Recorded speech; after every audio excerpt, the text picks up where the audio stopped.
Sometimes, a part might be too large to fit inside the build space of your 3D printer.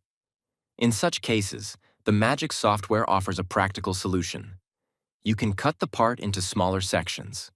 For this, the Polyline Cut function provides various options to customize your cuts. To ensure the cut is executed properly, you should first align the part correctly. It's important to know that the cut is always made perpendicular to the current view of the part.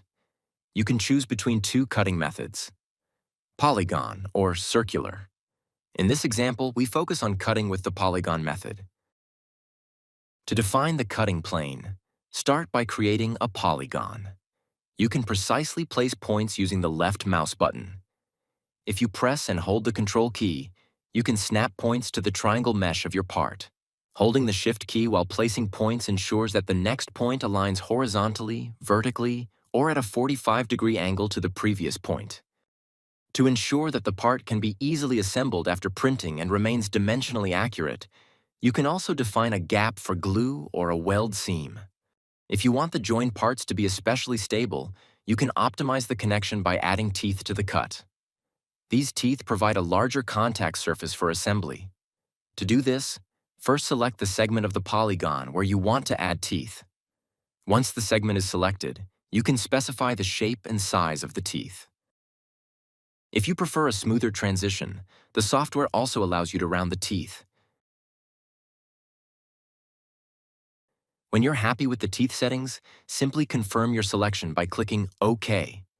The software will then apply the cut to the entire part and integrate the teeth into the cutting edge. As you can see, you now have two parts, and the cut edges have a toothed pattern. Sometimes, you may not want the cut to go through the entire part. In such cases, you can easily define a cut depth to limit how deep the cut should go. Start as usual by defining the cutting plane with a polygon.